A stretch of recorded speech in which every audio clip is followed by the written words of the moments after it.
You will need a brush or part of a toothbrush, a motor with an attached gear, scissors, insulated wire, 8-inch long PVC, electrical tape or another type of tape, a 9-volt battery, and a drill. But for the sake of being inside, I will use a hand-powered drill. Take your insulated wire and cut 1 inch off of both sides. Cut about 5 inches off of the insulated wire. This is how your 2 pieces of wire should look like, with both ends stripped. Take one of the pieces of insulated wire and put it on one of the end terminals of the motor. Then do the same for the other side of the motor. This is how your motor should look like with the wires attached to it. Then cut some electrical tape off and secure it to the motor so that your wires won't fall off. Then put tape all around the motor and around the wires. This is how it should look like when you're done. Take your PVC and mark about 2 inches of it. Then get a saw and cut where you marked the PVC.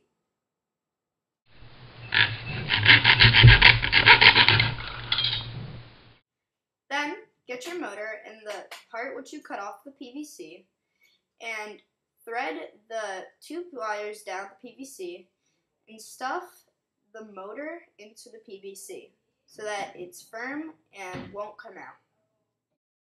When you're done, it should look something like this. Then get some electrical tape and start by electrically taping the motor to the PVC so that we can double check and make sure that it won't come out of the PVC. It should look something like this. Then get some tape and start stuffing it down the PVC.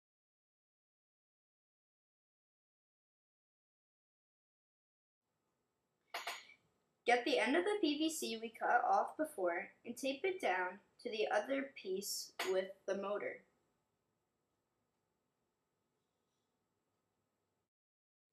Continue until it is very firmly down. Then tape the front of the PVC so that nothing will get inside while you're using it.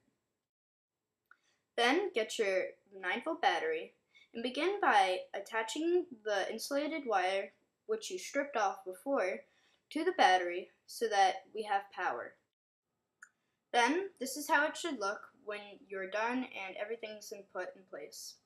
What I did was, after I did this, I put a switch on so that I could easily switch it off and switch it back on. But you don't need to do this if you don't want to. Then get a big piece of tape. I use this type of tape here, and tape it down and secure it so firmly that you know it won't come off. Then apply electrical tape to cover up those wires. If yours isn't insulated, you should do this for sure. Then get your brush, and you're going to want to drill a hole just as big as that metal part on your motor. Then get your drill and start drilling it. This is how it should look like when you're done. Get your gear, and what you're going to want to do is cut that gear in half. So I got some wire cutters, and I simply cut that in half. Get that half of the gear, and you're going to want to put it onto the motor again. It may be tricky, but you should get it.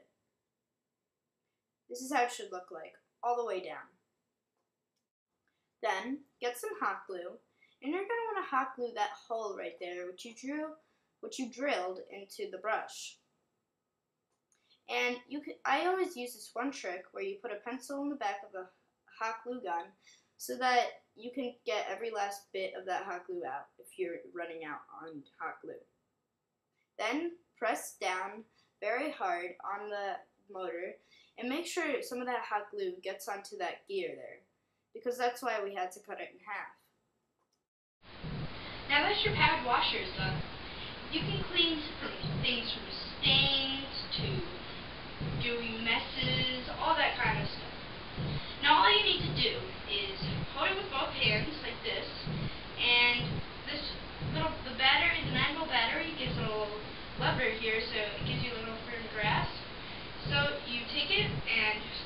switch, and then have it spin. Now we'll, and then it's just like that.